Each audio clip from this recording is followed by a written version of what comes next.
채널A의 저녁을 책임지는 정치 시그널 나이트, 저는 노은지입니다. 오늘 저와 함께 정치권의 이슈를 정리할 세 분을 소개하겠습니다. 장해찬, 김진욱, 이기인 세 분 나오셨습니다. 어서 오세요. 네, 안녕하세요. 저희가 오늘 정리해봐야 될 뉴스 이슈 두 가지를 준비를 했는데요. 먼저 만장일치로 헌법재판소에서 최재 감사원장 그리고 검사 3명에 대한 탄핵을 기각했습니다. 이 기각의 의미를 한번 짚어보고요. 또 대통령의 탄핵 심판 선고 어디까지 진행이 됐는지 그 내용도 한번 살펴보겠습니다. 먼저 헌법재판소에 오늘 오전에 있었던 선고 결과부터 좀 얘기를 해봐야 될 것 같은데 내용들은 시청자 여러분도 그렇고 많이들 보셨을 것 같으니까 4명이었죠. 총 4명인데 모두 8대 0으로 만장일치로 기각이 됐거든요. 이건 어떻게 좀 의미를 해석할 수 있을까요? 그러니까 민주당의 무리한 줄탄핵에 헌법재판소가 네. 심지어는 국민의힘과 보수 진영에서 비판을 많이 해온 문영배 재판관이나 진보 성향 판사들마저도 크게 한 방 철퇴를 내렸다. 네. 너네 이런 식으로 탄핵하지 마라. 예. 라는 강력한 경고의 메시지를 민주당이 좀 귀담아 들을 필요가 있다고 생각하고요. 이 판결문을 세부적으로 분석하면 분석할수록 민주당한테는 더 뼈가 아파요. 예. 왜냐하면 감사원장한테 지적했던 대통령 국정운영 돕겠다는 발언이나 여러 가지 감사에 대해서 8대 0 전원 다 위법이 아니다라고 나왔거든요. 예. 그리고 김건희 여사 수사 관련해서도 장소가 어떻고 불기소가 어떻고 보도자료가 어떻고 이것도 소수 의견도 안 나왔어요. 여기는 8대 0으로 다 문제 없다고 했어요. 예. 그러니까 이게 조목조목 깊이 분석하고 파고들수록 민주당이 얼마나 무리하고 엉성하게 탄핵을 추진했는가가 낱낱이 드러나고요. 그래서 이제는 정말 우리 국민들이 탄핵이 안 됐을 때 뭔가 탄핵을 주동한 쪽에게 페널티를 줘야 되지 않겠느냐. 예전에 국민의힘에서 그런 얘기 했던 것 같은데. 그러니까 이게 법안으로 좀 진지하게 논의될 필요성까지도 예. 오늘의 헌재 선고를 보고 좀 수면 위로 떠오르게 될 것 같습니다. 예. 민주당 입장에서는 약간 난감할 것 같기도 합니다. 왜냐하면 지금 보면 그 윤석열 정부 들어서 29건의 탄핵이 있었고 그동안에 이제 선고가 나온 게 8건인데 8건 모두가 기각이 됐거든요. 인용이 한 건도 안 됐어요. 그러다 보니까 이게 지금 국민의힘에서 당장 지금 소속은 없으십니다만 아무튼 여권에서 당장 그런 얘기 하잖아요. 뼈 아픈 얘기를 하면 예. 또 팩트 체크는 맞아요. 글쎄요. 네. 저는 오히려 지금 이제 우리 노부장께서 말씀 주신 것 중에 이제 팩트인 게 있고 또 아닌 부분을 잠깐 좀 교정을 해드리면 아닌 게 일단 있었어요. 예, 제가 29번의 탄핵 시도는 있었죠. 예, 탄핵 시도. 예, 그렇지만 이것이 중간에 사퇴하시고 하신 분도 있어가지고 결국 최종적으로 탄핵을 통해서 직무를 정지한 건 13건이에요. 예. 그리고 그 13건 중에 윤석열 대통령의 12.3 비상계엄 이후에 이루어진 탄핵이 8건입니다. 그 네. 얘기는 뭐냐면 그 전에는 5건밖에 안 된다 뜻이에요. 그렇기 때문에 그것이 어떤 이 윤석열 대통령의 비상계엄을 정당화하는데 그 논리로 작용될 수는 없다. 이런 말씀 좀 저 하나 드리고 지금 8대 0 얘기를 하시는데 여기에 물론 이제 8대 0 중에는 세 분의 별개 의견이 있었습니다. 예. 그 별개 의견에서도 지난번 마은혁 후보자에 대해서도 또 마찬가지였었어요. 그때도 8대 0이지만 별개 의견이 세 분이 나오니까 여권 쪽에서 뭐라고 얘기했냐면 이거 사실상 5대 3이다. 저는 그렇게까지 주장하고 싶지는 않습니다. 네. 다만 오늘 헌법재판소에서 나온 결정문 여기를 보면 몇 가지 의미 있는 포인트는 있다. 네. 저희 민주당뿐만 아니라 야권이 함께 추진했던 탄핵이 왜 의미가 있었던 것인가 하는 부분은 오늘 헌법재판소의 결정문에 잘 나와 있더라. 결정문 읽어보면 그래도 뭔가 문제 소지가 있어서 탄핵 그렇죠. 소추했다 이런 건 드러난다. 네. 근데 이게 이제 첫 번째는 어느 정도 그 이상의 위헌적이고 위법했던 부분들에 대한 소명은 있었다. 예. 이게 첫 번째죠. 그것이 중대한 어떤 그 법률적 위반이 있어서 파면에 이르게까지 할 정도는 아니었다라는 측면이었지 아예 그런 게 없었다라는 건 아니었다라는 게 하나 있고 예. 두 번째는 이게 설령 여기에서 어떤 약간의 정치적인 부분이 있었다고 하더라도 그것 때문에 그것이 탄핵 소추권이 남용되었다라고 단정할 수 없다라는 것도 명확하게 얘기해 줍니다.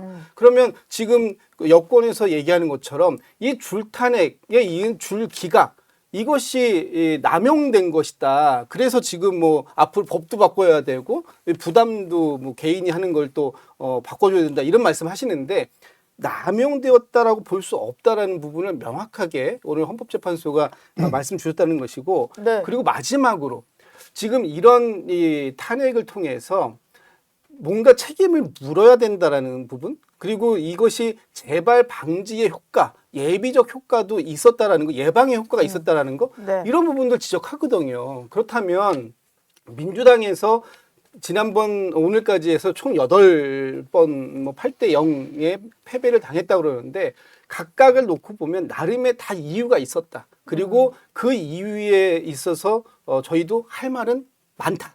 할 말은 많다. 네. 근데 이거 제가 이거 지적을 조금 안 할 수는 없는 게요. 예.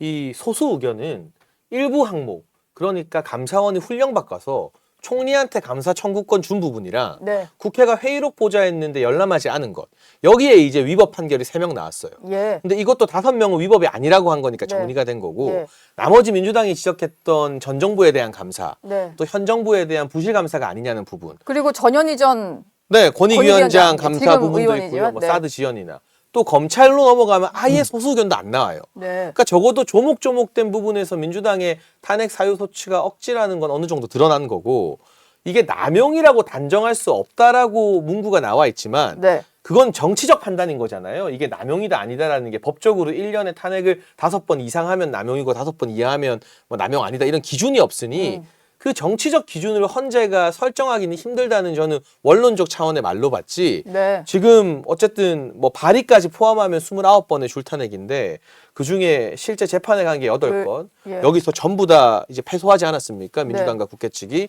그럼 적어도 여기 하는데 지금 세금이 4억 6천 들었대요. 4억 6천이 하늘로 날아간 거예요. 그리고 그 기간 동안 직무 정지돼 있던 공직자들의 봉급도 우리 세금으로 다 나갔어요. 예. 그러니까 그냥 단순하게 계산해도 10억 이상의 돈이 허공에 흩뿌려진 겁니다. 네. 그럼 최소한 좀 미안한 척이라도 앞으로는 탄핵을 좀 신중하게 하겠다. 어제 이재명 대표가 말한 것처럼 예. 아, 우리도 좋아서 한 건 아니다. 어느 정도 잘못도 인정한다.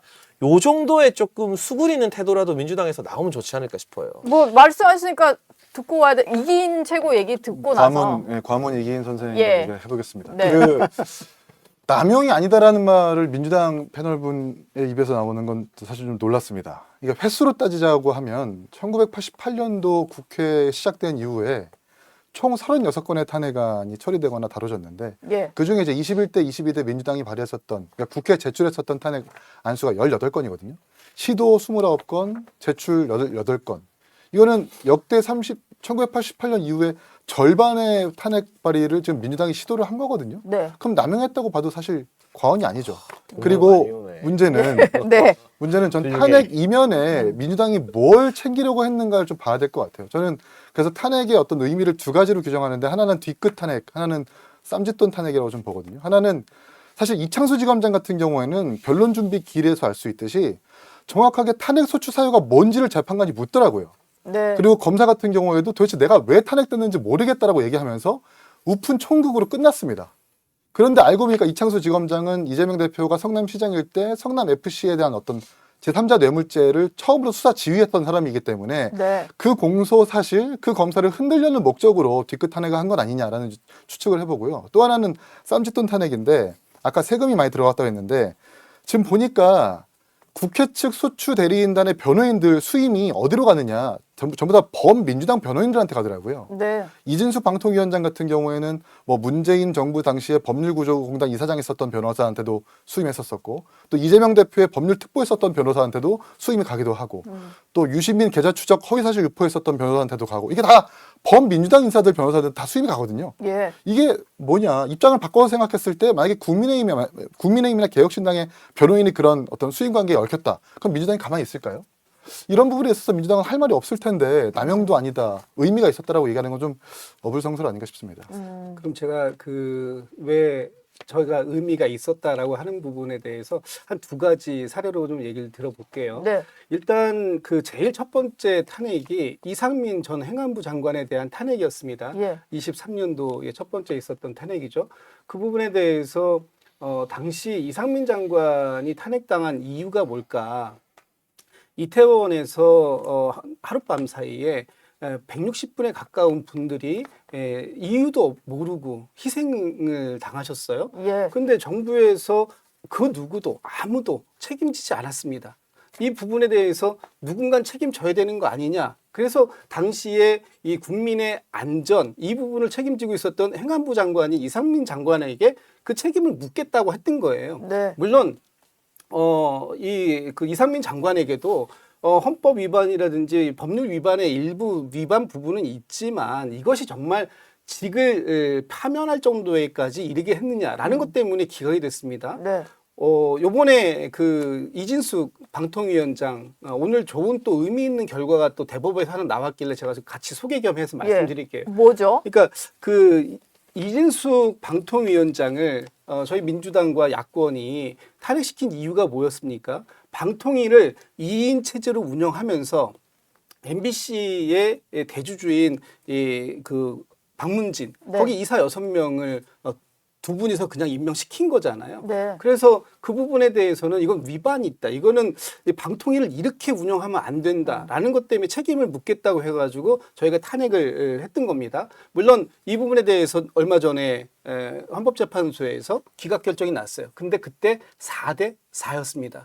그러니까 8분 중에 4분은 탄핵을 해야 할 사유가 생겼다라고 인정하신 거예요. 그럼에도 불구하고 6분이 안 됐기 때문에 기각 처리는 됐는데 오늘 대법에서 어떤 판결이 나왔냐 하면 당시에 이진숙 또 김태규 이 2인 체제에서 임명한 6분의 박문진 이사 네. 이 사람들은 지금 이 본안 재판이 완료될 때까지 임기를 시작할 수 없다라는 원심 이 판단을 최종적으로 확정합니다.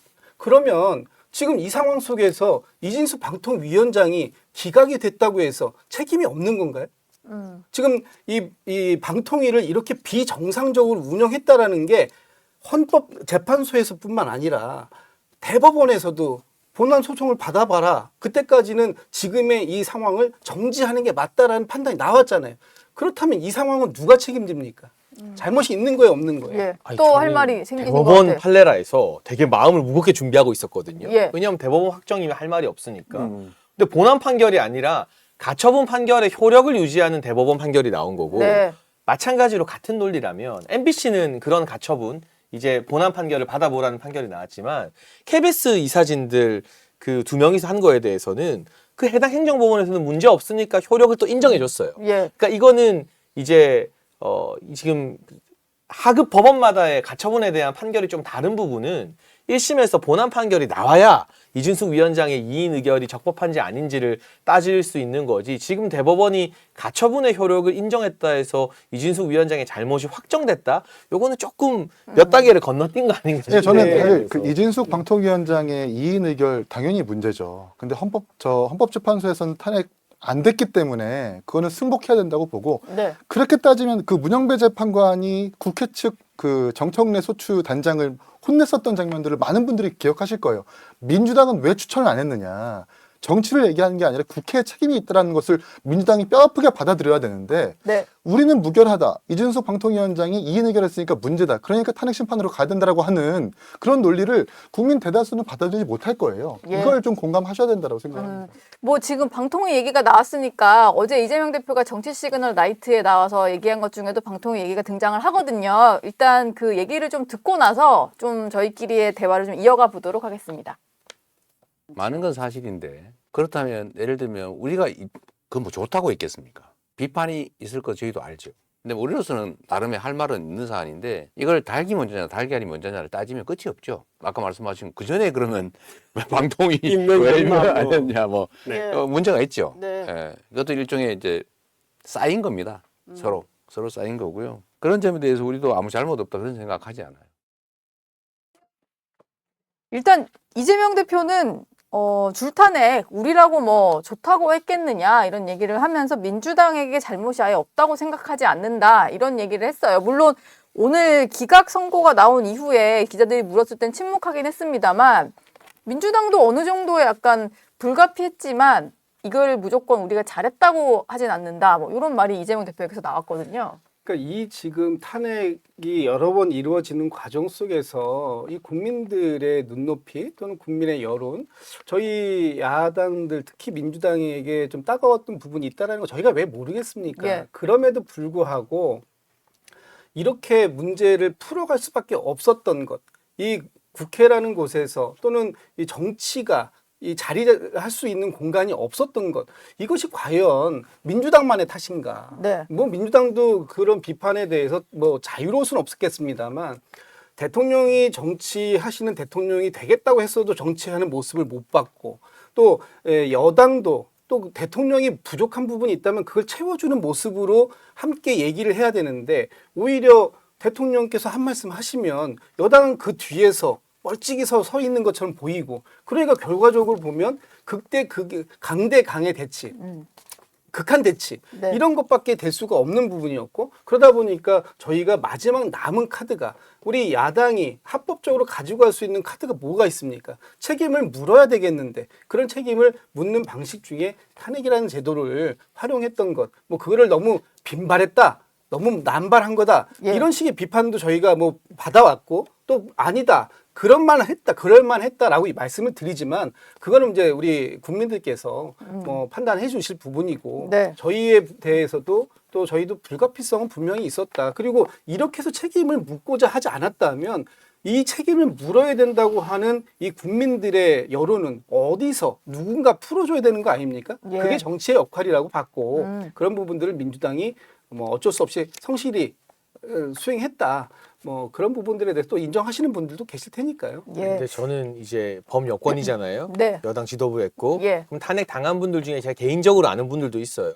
일부는 직무 정지됐을 때 제가 뭐 위로차 식사했던 분들도 몇 분 있고. 네.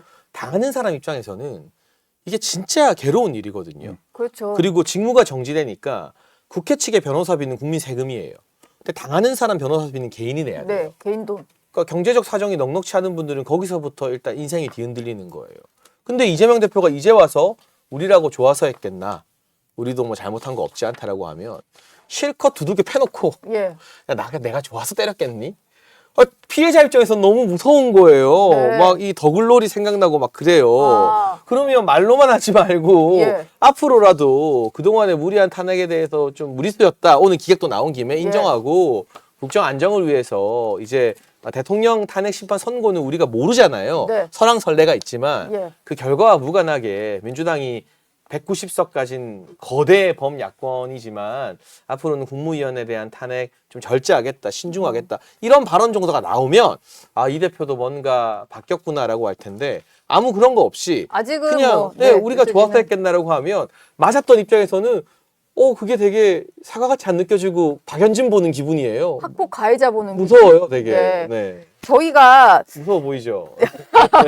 아닌데 저희 전혀 두려움을 안 느끼시는 너무 분들인데. 무서워요. 국민의힘에서는 그러다 보니까 민주당이야말로 내란 세력이다, 뭐 이런 얘기하고 탄핵 남발은 철퇴를 뭐 맞았고 앞으로도 뭐 그래야 된다라는 얘기를 하는데, 특히 대통령 그 탄핵 소추 이제 대통령의 대리인단 같은 경우는 이런 얘기를 했어요. 대통령이 감사원장의 탄핵이 비상계엄을 결심하게 되는 결정적인 계기였다, 이런 얘기를 했잖아요. 근데 그런 탄핵들이 줄줄이 기각이 되면서 어떤 비상계엄의 정당성을 증명한 거다, 뭐 그런 논리로 대통령의 탄핵도 기각돼야 된다, 이런 얘기를 했거든요. 글쎄, 대통령께서 그 정말 감사원장의 탄핵 논의가 이루어지는 걸 보고 비상계엄을 결심했을까요? 세간에는 그렇게 보지 않는 분들도 상당히 많습니다. 예. 오히려 명태균 씨라든지 김건희 여사와 관련된 부분들 때문에 탄핵을 계엄을 결심한 거 아니냐, 이렇게 보시는 분들도 있어요. 저는 어느 쪽이다 이렇게 확답을 드리지는 않겠습니다만, 대통령께서 계엄을 얘기할 때 줄탄핵, 탄핵 때문에, 또 예산 삭감 때문에, 그리고 또 하나가 뭐였죠? 말씀 많이 하시던데 예. 이런 것들이 과연 정말로 계엄을 이르게까지 하는 동기는 됐을지 모르겠습니다만, 그것이 정말 정당화될 수 있는 합법적인 근거를 갖고 있는 걸까요? 오늘 헌법재판소에서도 아까 제가 한번 말씀을 드렸지만 이것이 남발이다라고 볼 근거가 있는가? 이 부분에 대해서는 오늘 분명히 얘기하셨잖아요. 헌법재판소에서 아닌 것 같다고 판단할 수 없다. 그렇다면 이거는 대통령 개인의 판단인데 대통령 개인의 판단으로 과연 계엄을 할 수 있는 겁니까? 법에 근거한 상황에서 그 근거에 명확하게 맞아떨어지는 조건들이 있어야 계엄이라는 것이 발동될 수 있는 거 아니에요. 예. 그래서 지금 오늘 이 그 탄핵이 기각됐다라는 것이 과연 윤석열 대통령의 비상계엄 내란 사태라고 얘기하는 이 상황을 얼만큼 정당화시킬 수 있을까? 그리고 설령 일정 부분의 원인을 제공했다라고 얘기하더라도 과연 이것이 다음에 있을 윤석열 대통령의 탄핵 심판에 대해서 과연 이 판단이 그대로 적용될 것인가? 저는 그렇게 보지는 않거든요. 다른 부분이 있다. 예. 그런데 이거를 마치 하나를 보면 열을 알 수 있는 것처럼 그렇게 과대하게 확대 해석하는 것, 이것도 굉장히 경계해야 될 부분이다. 저는 그렇게 봅니다. 네. 저도 사실 이 대통령 탄핵 심판의 기각까지 비약하는 것은 좀 무리가 있다라고 봐요. 오늘의 기각이 그러니까 끝까지 이어질 오늘의 이 거다라고 오전 보는 선고된 것은? 기각이 네. 대통령 탄핵 심판의 기각까지 이어진다라고 판단하는 건 김칫국을 거하게 마시는 거라고 좀 생각을 하고 네. 만약에 그 논리가 통하려면 요즘 뭐 구속 취소 때문에 탄핵 기각 각하 얘기도 하시는데 뭐 공수처 내란죄 수사권 없으니까 증거를 채택했으면 각하나 기각을 얘기할 수 있는데 전혀 그런 부분들이 아니고 또 이창수 지검장이나 이 사안이 완전 다르기 때문에 네. 이걸 가지고 대통령 탄핵 심판 기각까지 얘기하는 건 다소 무리가 있다. 다만 대통령이 좀 이걸 아셨으면 좋겠어요. 야당의 탄핵, 특히 민주당의 탄핵 시도는 잘못됐죠.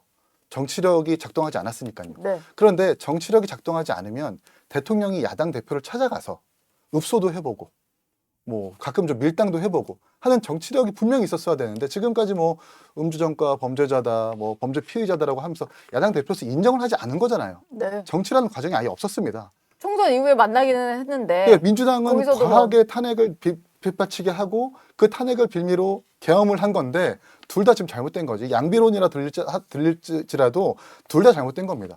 계엄도 잘못된 거고 그걸 빌미로 탄핵도 잘못된 거다. 저는 이렇게 판단을 합니다. 예. 장해찬 최고는 뭐 할 말 없으세요? 그런데 이제 대통령 예. 측의 입장을 들어보면 윤석열 대통령이 시정연설하러 왔을 때 뭐 민주당 의원들이 어떻게 했습니까? 이건 네. 국민이 선출한 대통령으로 인정하지 않는 너무 노골적인 모습을 많이 보였고 그리고 대통령이 취임하기 전부터 네. 당선인 시절부터 대통령 탄핵하라는 북한의 지령이 우리 민노총 간부 출신의 뭐 북한 공장원에게 포섭된 사람들에게 전달됐다는 건 국정원 수사와 재판 기록에서 다 드러났잖아요. 예. 그러니까 애초에 대통령으로서의 정당성을 전혀 인정받지 못한 기간이 누적돼 있고 헌법기관인 감사원장 탄핵은 그 선을 넘는 마지노선 위반이었다라는 판단을 했다는 거예요. 여기에 대해서 동의할 수도 있고 동의하지 않을 수도 있지만 이게 국가 비상사태고 국정마비인지 판단할 수 있는 권한은 통치권자인 대통령에게 있는 것이고 네. 그 과정에서 뭐 일정 부분의 어떤 위법 소지라던가 문제가 되는 여러 가지 장면들도 있었겠습니다만 또 일부 군 사령관들은 나와서 오히려 뭐 국회에 들어가거나 했던 것들이 시민과의 충돌을 피하기 위한 것이었다라는 그러니까 민주당 측과는 다른 주장도 했거든요. 네. 그러니까 지금 우리가 이미 많이 이야기한 주제를 갖고 싸울 게 아니라 어쨌거나 대통령 측이 내세웠던 명분 중 하나가 줄탄핵으로 인한 국정마비였는데 예. 일일이 이 탄핵들이 다 부당하다는 것은 헌재의 기각 판결로 대통령 측의 명분이 더해지고 있는 것 자체는 사실이다. 그게 어느 정도 헌재에 영향을 끼칠지 아닐지는 우리가 몰래 평의에 들어가서 이렇게 하지 않는 이상 네. 알 수는 없어요. 예. 다만 여론전이 지금 굉장히 중요하고 이번 주말에도 민주당이 막 장애 집회 총동원령 내리고 막 그러잖아요. 예.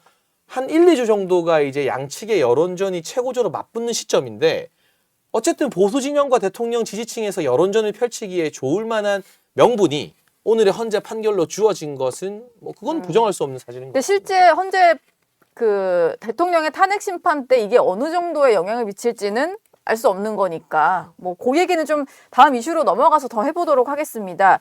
12월 3일에 윤 대통령이 비상계엄을 선포한 이후로 지금 100일 가까이 됐는데요. 역대 전직 대통령들의 탄핵 심판 선고 기일을 보면 가장 긴 시간이 좀 흘러가고 있는 상황이에요. 결론이 안 난 채로. 근데 헌재의 공식 일정은 18일 다음 주 화요일 오후에 잡혀 있는 박성재 법무장관 탄핵 심판 변론기일 이 일정이 하나 있거든요. 그러면 일정을 겹쳐서 할 것 같진 않으니까 다음 주 화요일 이후쯤이 되려나 뭐 이런 선고 기일에 대한 예상들이 나오는데 세 분 대통령 보시기엔 탄핵 선거. 세 분 보시기엔 좀 어떻습니까? 언제쯤 좀 할 것 같다 이런 예상이세요? 일단 뭐 민주당에서는 여전히 내일 14일 좀 가급적이면 최대한 빠르게 결정을 해주시면 좋겠다 이런 기대감은 있어요. 근데 현실적으로 내일 뭐 이루어질 것 같지는 않고 예. 이미 벌써 오늘도 이제 다 밤인데 지나가니까요. 지나갔기 네. 때문에 현재까지 어떤 결정이 이루어지지 않고 공지가 이루어지지 않는다면 내일은 이제 사실상 불가능한 거죠. 예. 그러면 다음 주로 넘어가는데 다음 주에도 17일까지 헌재가 아무 일정을 잡지 않았고 네. 18일 날 박성재 법무부 장관에 대한 변론 기일이 있어요. 그러면 오전에 종국 결정을 하고 오후에 변론할 것이냐 이렇게 못할 거란 말이에요. 네. 그러면 18일까지 지나간다 그러면 이제 그다음에 20일 목요일이나 21일 이렇게 지금 얘기들이 이제 추측이 나오는데 저는 뭐 제가 어느 날이다라고 얘기하기보다는 단 하루라도 빨리 서둘러서 빨리 해야 된다. 헌법재판소의 결정이 나와야 된다. 언제까지 이 나라가 이렇게 두동강 난 것처럼 사실상 이제 심리적 내전 단계를 뛰어넘는 그런 상황들까지 지금 이 길에서 거리에서 이루어지고 있지 않습니까? 예. 또 뭐 저희 민주당도 어쩔 수 없이 지금 이 상황들을 국민과 함께 하고자 하는 것 때문에 단식도 하고 삭발도 하고 또 광장에 계속 같이 나와서 국민들과 함께 하겠다고 하는데 또 국민의힘에서는 대통령 지키겠다고 헌법재판소 앞에 가가지고 지금 계속해서 또 농성하시잖아요. 이런 과정들이 이젠 국민들께서 너무 힘들어하신다. 이제 하루라도 빨리 이 부분을 마무리 짓고 또 국민 통합 또는 우리 지금의 이 어려운 환경을 뛰어넘기 위해서라도 이제는 결정을 내릴 때가 되었다. 예. 네, 너무 늦었다 지금도 이런 생각이 듭니다. 양당이 아닌 개혁신당 소속 이기인 최고는 아니 근데 어떠신가요? 삭발은 왜 하시는 거예요? 저도 삭발은 왜 하시는 의지의 거예요? 표현. 아니 그러니까 네. 저는 180석 가진 거대 의석의 야당이 무슨 목적으로 삭발까지 하시나? 지금 야당이 할 수 있는 게 아무것도 없잖아요. 아시면서 왜 아니 그러세요? 아무것도 하면 안 되는 거예요. 아 그래요? 탄핵 네. 직전에는 박근혜 대통령 때의 사례를 볼게요. 탄핵 직후에 그 탄기국이라고 하는 탄핵 기각 운동을 위한 뭐 총궐기 운동 본부인가요? 탄핵 직후에 막 버스 탈취해가지고 50여 차례 들이받고 네. 그래서 스피커 떨어져가지고 사람 죽고 막 이랬었어요. 예. 지금 그때보다 상황이 더 심각해졌으면 심각해졌지 나아지지 않았거든요. 네. 그러면 정치권 양당이 탄핵 직전에 이제는 그만하시고 승복합시다. 우리 결과에 대해서 겸허히 기다리자라는 말을 해야지 삭발하고 단식하고 헌재 앞에서 릴레이 시위하고 할 때가 아닙니다. 뭘 해야 된다는 생각을 빨리 벌여야 된다는 게 개혁신당의 입장이고요. 예. 언제 나올지도 좀 빨리 나왔으면 좋겠는데 전 사실 내일 나올 줄 알았거든요. 1988년 이후에 8건의 탄핵 심리를 했는데 윤석열 대통령 사건 빼고 7건 중에 2건, 대통령 2건이 이제 금요일 날 나왔었고 네. 나머지 5건이 전부 다 목요일 날 나왔습니다. 오늘 최재해 감사원장도 마치 목요일이죠. 그러면 금요일 날 나온다라는 관례가 분명히 있는 것이고 그리고 윤석열 대통령의 사건이라고 하는 것은 노무현 대통령 탄핵 사건보다는 조금 더 복잡하지만 박근혜 대통령의 어떤 이 국정농단 사건보다는 좀 단순할 겁니다. 그러면 변론 종결부터 선고까지 걸렸었던 그 14일과 9일 사이 정도에 나올 거라고 생각하는 게 합리적일 텐데 아직까지 나오지 않는 이유가 뭐냐. 이걸 우리가 어떻게 해석해야 될까. 예. 저는 이 평의 안에서 이견이 크게 발생한 것이라고도 볼 수 있을 것 같아요. 이른바 뭐 보수 성향의 재판관분들이 네. 생각이 좀 다른 부분들을 뭐 여론 내지는 다른 것들을 종합적으로 고려해가지고 그 이견을 좀 크게 표출하는 바람에 판결문에서 이걸 어떻게 가다듬을지를 좀 장고하면서 평일에 좀 가다듬는 행위가 아닌가? 그래서 결국 다음 주 금요일 날 나는 건데 그러면 24일, 25일이 걸리는 거거든요. 그럼 최장평의입니다. 네. 이렇게 될 바엔 차라리 그냥 지금 막 여론상 비등해지고 있는 이재명 대표의 선고까지 바라보고 선고를 하는 것이 대통령 선고를 하는 것이 양당 그리고 모든 국민한테 좀 나아질 수 있는 방법일 수 있겠다는 생각도 합니다. 나란히 26일, 27일 이렇게 하는 건 어떤가요? 지난번 변론 예. 종결도 25일, 26일 그렇게 됐었거든요. 네. 그러니까 지금 양 극단의 대표로 있는 윤석열 대통령이나 이재명 대표의 모든 선고, 탄핵 심판이 그렇게 좀 나란히 한꺼번에 났으면 좋겠다는 생각이 들어요. 어제 이재명 대표에게 제가 질문을 했는데 뭐 윤석열 대통령의 승복 메시지가 없었다라는 비판들을 뭐 민주당에서 많이 했었잖아요. 최후 진술 때. 뭐 그 얘기를 하면서 여쭤봤더니 이재명 대표는 당연히 헌법재판소의 결론은 승복을 해야 된다라고 얘기를 하시더라고요. 근데 지금 이기인 최고 말한 대로 각 당이 보여주는 행태를 보면 말로는 승복을 하겠다라고 뭐 권영세 비대위원장도 얘기하고 이재명 대표도 얘기를 합니다만 그러면서 광장에 나와서 자기들의 의견을 표출을 하잖아요. 그럼 그게 이 방향으로 나 가야 된다는 압박을 엄청 하면서 승복 메시지를 내면은 국민들 입장에서는 이제 납득은 별로 안 가는 행보예요.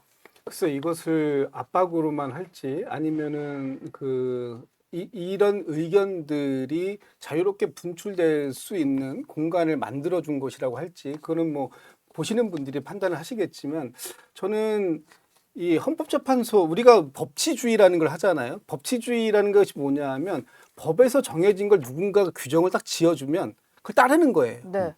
더 안다는 거잖아요. 그러니까 이게 너무 당연했기 때문에 그동안 승복 메시지를 내라 이런 표현 자체가 없었던 거예요. 너무 당연한 얘기를 하는데 이걸 어디다 당연한 얘기하면서 안 할 도리가 없으니. 안 할 예. 도리가 없는 건데 이걸 하면서 승복 메시지를 왜 안 내냐 이렇게 얘기를 안 해왔던 거죠. 그런데 지금 국민의힘의 모습을 보니까 이거 불복할 수도 있는 거 아니야? 이런 모습들이 보이는 거예요. 대표적인 게 마은혁 재판관 관련된 겁니다. 마은혁 후보가 헌법재판관으로 임명되어야 된다. 그것이 맞는 거다. 지금 임명하지 않는 게 위헌이다. 지금 이런 판단이 헌법재판소에서 나왔지 않습니까? 마지막으로 나온 거예요. 헌법재판소에서 나온 결과를 최상목 비대위원 그 권한대행이 따르지 않고 있어요. 근데 더한 건 국민의힘에서는 죄송합니다. 이쪽은 국민의힘이 아니신데 네. 전 두 번 매기셨어요 오늘? 예. 난 FA가 더 좋아. 예. 네. FA 죄송합니다. 네. 아니 국민의힘에서는 최상목 권한대행에게 임명하면 안 된다고 매일과 같이 얘기를 하고 계시잖아요. 이거 뭐예요? 위헌하라는 걸 종용하고 있는 거잖아요. 불복하라고 하는 거잖아요. 예. 이런 얘기를 하는데 갑자기 우리는 다 승복할 거니까 민주당도 승복 메시지 내라? 아니 본인들이 이제까지 계속 매일같이 헌법재판소의 결과를 따르면 안 된다. 불복해라. 예. 이렇게 얘기해 오셨던 분들이잖아요. 그러니까 우리가 봤을 때 국민의힘도 또 윤석열 대통령도 직접 헌법재판소에서 어떤 결과가 나오더라도 따르겠다라는 이 한마디를 안 하고 계시는 게 뭔가 불복을 위한 빌드업 아니야? 이렇게 의구심을 갖게 되는 거죠. 네. 근데 오늘도 국민의힘 지도부는 헌재 어떤 판결 내리든 승복하겠다라고 공식 발언을 했고요.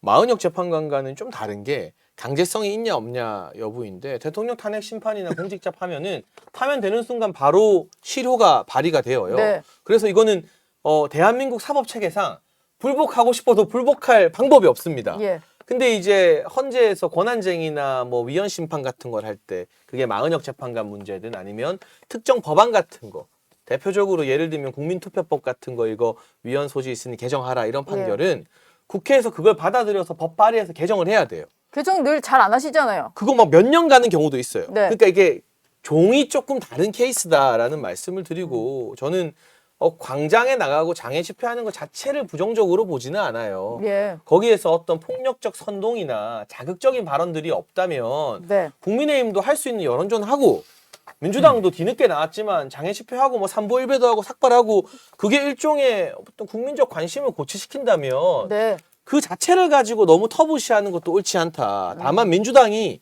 그동안은 국민의힘 의원들이 장애 집회 나가거나 하는 걸 보고 막 다 극우라고 매도하다가 예. 이제 이유는 잘 모르겠습니다. 어떤 헌재 내에 시그널이 있는지 뭐 정보가 있는지 모르겠지만 최근에 대통령 석방 이후에 좀 다급해져서 갑자기 자기들도 거리로 나가고 막 삼보일배하고 삭발 단식하니까 아니 보수가 하면 극우고 진보가 하면 뭐 상식적인 장애 집회냐. 예. 그러니까 기준을 좀 똑같이 하자. 저는 그 정도 이야기를 하고 싶어요. 기준을 좀 똑같이 하자.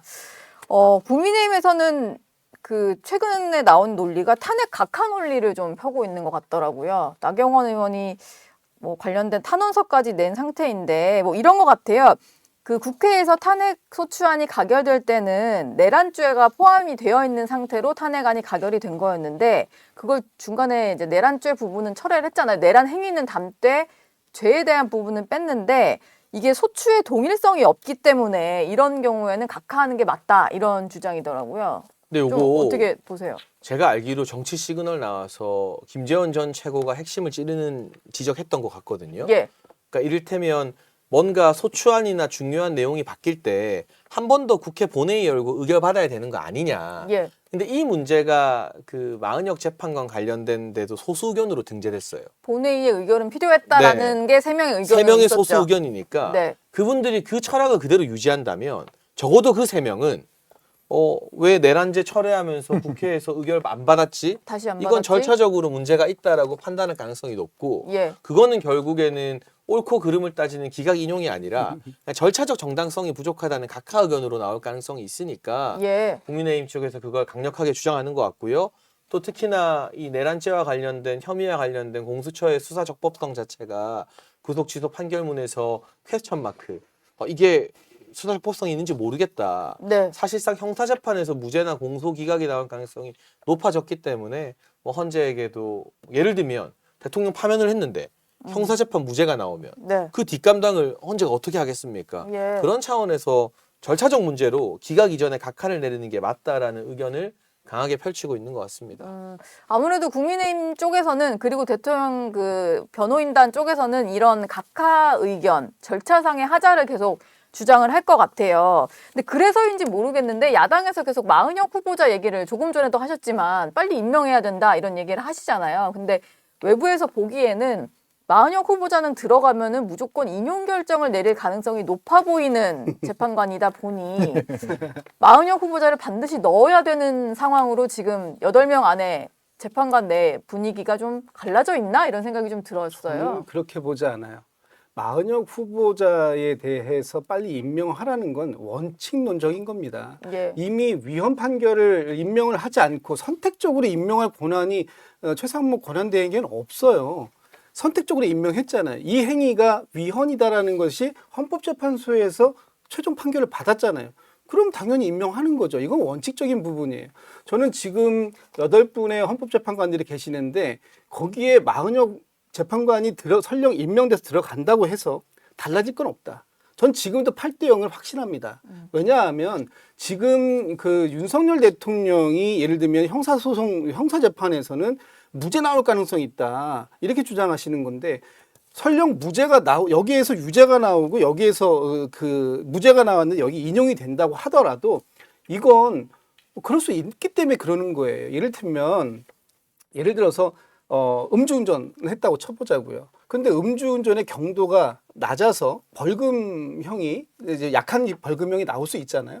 그렇다고 해가지고 이 사람이 속해 있는 직장에선 음주운전 행위 자체가 무조건 안 되는 행위다. 그래서 이 행위를 했을 때는 무조건 직장에서 떠나야 된다라는 어떤 기준이 있었다면 그 기준을 위반했다라면 여기에서 얼마의 형을 받는 것과 관계없이 직장에서는 그 징계위원회를 열 수 있는 거고 그 징계위원회에서는 얼마든지 파면 결정을 할 수 있는 겁니다. 예. 이거를 무조건 동일시하는 것도 잘못된 거고 저는 좀 전에 그 과거에 뭐 바꿨다 이런 사례를 났었는데 권조권이라는 말씀 들어본 적 있죠?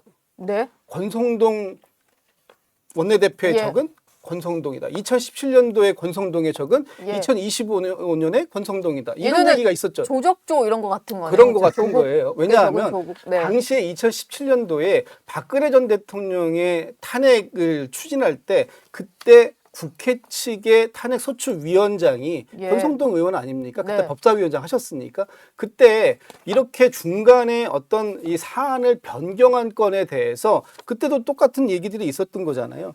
이거 다시 국회에서 표결 다시 받아와야 된다 했을 때 그거 필요 없다라고 강력하게 말씀 주셨고 그때도 그런 후속적인 표결이나 이런 거 없이 바로 탄핵을 결정했습니다. 예. 이번에도 마찬가지인 것이고 그래서 아까 마은혁 후보자 자꾸 얘기하시니까 네. 마은혁 후보자 때 8대 0 나왔어요. 예. 그중에 3분 얘기를 했잖아요. 네. 그 3분이 절차적인 문제를 지적했다. 그런데 이 절차적인 문제를 지적했어도 결론은 똑같았어요. 별개의 의견으로 절차적인 문제가 있다라고 했어도 결국은 8대 0으로 다 승복하고 인정했다. 아까 최재 감사원장 얘기할 때 장예찬 최고가 이 논리를 얘기했는데 이제는 네. 반대로 우리 대변인이 그 논리를 얘기해서 예. 이게 지금 뭐지? 두 분이 똑같은 논리로 지금 저는 딴 나의 거보다 8대 0이 맞다. 네. 너의 8대 0은 틀리다. 이러고 네. 얘기하고 있는 건데 딴 이게 좀 거보다 이상해요. 어. 이해는 쏙쏙 잘 되는데 예. 음주운전을 비유로 하면 이재명 대표가 별로 안 좋아하겠다. 네. 그런 걱정을 그냥 아니, 하고 그, 있었습니다. 나 매기는 거예요? 아니, 매기는 사실 것 저는 같아요. 아까 네. 건조권 얘기하는데 민정민인 게 박근혜 대통령 탄핵 때도 송영길 대표가 빨리 헌법재판관 한 명 빈 거 임명하라고 얘기했었거든요. 네. 지금 완전히 반대되는 논리인 거예요. 그런 예. 논리로 이 임명에 대해서 이해하기는 건 좀 적절치 않아 보이고 음. 저는 마은혁 재판관 임명 압박하는 게 이재명 대표의 대통령 당선을 가정했을 때 지금 재판이 중지가 될 거냐 말 거냐를 가지고 굉장히 뜨거운 감자인 것처럼 네. 사회적으로 다루어지고 있는데 결국 대법원의 판단이 되고 이 판단을 가지고 헌법재판소에서 맡길 거예요. 이것이 재판이 중지되는 건 아니냐. 예. 그렇다고 가정했을 때 민주당에서는 한 표라도 더 이른바 좀 성향에 맞는 재판관들의 한 표라도 더 확보하는 것이 더 유리하다고 생각할 거기 때문에 그것까지 염두해서 마은혁 재판관의 임명을 압박하는 것이 아닌가라는 생각이 듭니다. 오늘 그리고 또 주목됐던 결정이 하나 있는데 어제 천대엽 법원 행정처장의 말 때문에 민주당에서는 대검으로 이제 다 몰려가서 즉시 항고 그 상급법원의 판단을 다시 받아봐라라고 얘기를 했잖아요. 근데 대검이 논의 끝에 이거도 뭐 포기하는 입장에 변함이 없다. 그러니까 즉시 항고 포기 결정을 유지를 했어요. 민주당 입장에서는 좀 아쉬울 것 같기도 하고, 근데 국민의힘에서는 이게 천대엽 행정처장의 발언 자체가 좀 문제 있는 발언이었다. 뭐 이런 논리인 것 같더라고요. 그러니까 지나친 월권이고 정치 편향적 발언인 거죠. 그러니까 법원과 수사기관은 결코 가까워서는 안 됩니다. 수사기관의 결정이나 결론에 대해서 법원이 판단하는 역할을 해야 되는데 지금 천대엽 법원 행정처장은 법원의 행정처장이고 대법관인데 마치 검찰에게 일종의 어떤 지시를 내리는 것처럼 본인의 본분을 착각하고 검찰총장 위에 군림하는 존재인 것처럼 발언을 해버렸거든요. 예. 그로 인해서 뭐 대검의 입장도 상당히 곤란해졌겠지만 어쨌거나 1차적으로 구속 취소 결정은 중앙지법의 판사가 한 겁니다. 그렇죠. 그런데 민주당이 그 재판부는 문제 삼지 못하고 대검에게 시비를 거는 것도 사실은 이재명 대표 사법 리스크를 의식해서 다리 아니를 자꾸 손가락 보고 뭐라 하는 것처럼 느껴지는 것이고요. 예. 이미 석방이 된 이상, 그러니까 석방 지위가 된 이상 다시 즉시 항고를 하게 되면 그 석방 지위를 되돌려야 되는데 그게 현실적으로 불가능해요. 그러니까 100번 양보해서 보통 항고를 해라.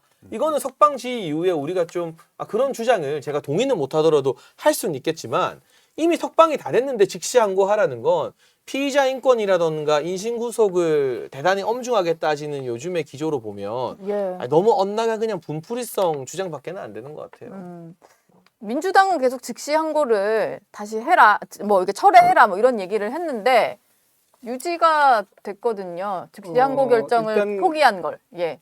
내일까지, 그러니까 이게 즉시 항고를 할 수 있는 기간이 7일이잖아요. 네. 7일이면 내일입니다. 내일까지. 14일까지. 14일까지는 대검이 할 수 있어요. 할 수 있는 거예요. 그리고 지금 이 대검이 계속 그 지휘를, 석방 지휘를 했는데 즉시 항고 포기서를 왜 아직도 안 내죠? 그러면 명확하게 모든 법적 행위는 이 종이로 하는 거예요. 예. 서류로 하는 겁니다. 그러면 이 대검이 즉시 항고를 포기했다면 포기서를 법원에 제출해야 되는 게 맞는 거죠.